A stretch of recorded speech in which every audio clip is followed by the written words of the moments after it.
कामचोर देवरानी। एक बार की बात है, सुषमा अपने पूरे परिवार के साथ खुशी खुशी मोहन नगर में रहती थी। उसकी 2 बहुएं थी, पल्लवी और शिवानी। एक दिन दोनों बहुएं रसोई में काम कर रही होती है कि तभी उनकी सास सुषमा उन्हें बुलाती है। अरे बहू, जरा इधर तो आना। शिवानी, जरा जाकर देखना सासू माँ क्या कह रही हैं। दीदी आप ही देख लो ना जाकर, आपको भी तो सुनाई दे रहा है। अरे मैं आटा गूंद रही हूँ ना, तुम चली जाओ। हाँ तो मैं भी तो सब्जी काट रही हूँ ना दीदी।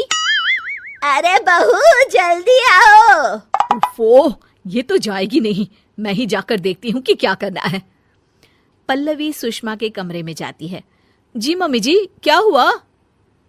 शाम को घर पर कुछ मेहमान आने वाले हैं, तो तुम अच्छा सा खाना बना लेना बहू। ठीक है मम्मी जी, आप बता दीजिए क्या क्या बनाना है और कितने लोग आ रहे हैं। सुनील की मौसी जी और उनका पूरा परिवार आ रहा है। कुल मिलाकर 3 लोग और हमें मिलाकर हुए 9 लोग। तो अभी से ही तैयारी करना शुरू कर दो।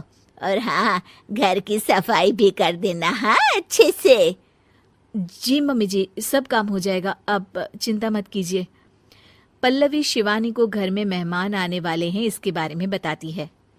क्या 9 लोगों का खाना बनाना होगा, घर की सफाई करनी है? बाप रे, सासू माँ ने तो हमें घर की नौकरानी ही समझ कर रखा है। ऐसा नहीं बोलते शिवानी, हम इस घर की बहू हैं और घर के काम करना हमारा फर्ज है। दीदी तो है ही सासू माँ की चमची, जब देखो सासू माँ सासू माँ। मैं तो इतना सारा काम नहीं करने वाली। शिवानी कपड़े लेकर गमला साफ कर रही होती है और चक्कर आने का नाटक करने लगती है। मेरा सर चकरा रहा है। तभी वहां पल्लवी और सासू माँ जाते हैं। अरे बहू, क्या हो गया तुम्हें? मम्मी जी, बहुत तेज सर में दर्द हो रहा है। तुम एक काम करो शिवानी, आराम कर लो। नहीं नहीं दीदी, घर में मेहमान आने वाले हैं, मुझे आपकी मदद करनी चाहिए। अरे कोई बात नहीं शिवानी, तुम आराम कर लो, मैं सब काम कर लूंगी।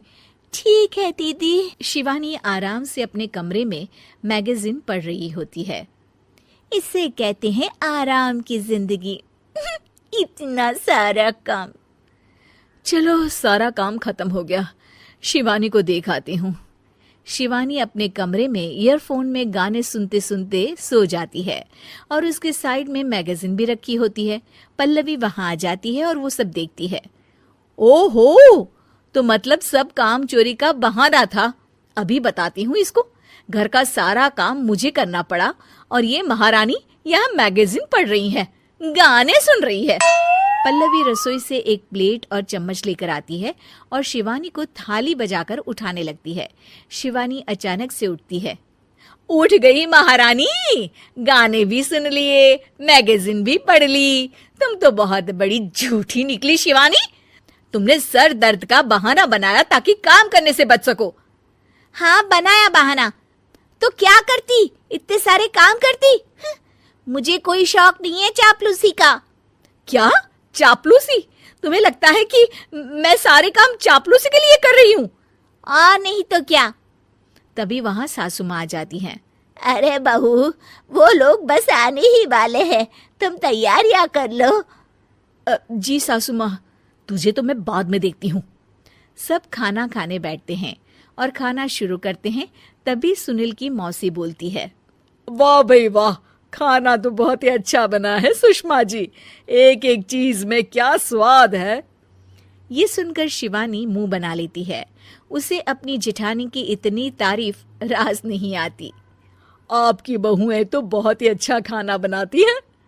हाँ, बनाती तो दोनों ही अच्छा है, पर आज ना ये सारा खाना बड़ी बहू ने बनाया है।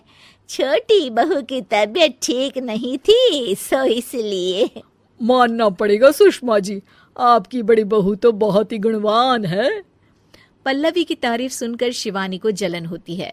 पल्लवी ये सुनकर खुश हो जाती है। मौसी जी सबके लिए उपहार लाई होती है। वो सबको शगुन के पैसे देती हैं और अंत में पल्लवी के पास आती है।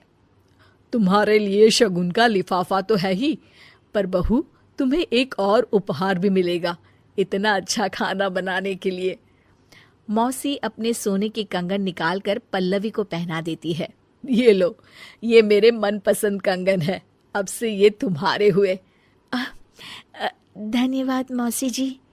ये देखकर शिवानी तो पूरी तरह से जल जाती है और गुस्से से रसोई में चली जाती है। तभी वहां पल्लवी आ जाती है और उसे अपने कंगन दिखाने लगती है। देवरानी जी, अब आपका सर दर्द ठीक तो है ना? मुझे लगता है कि अब सर दर्द शुरू हो गया होगा आपका।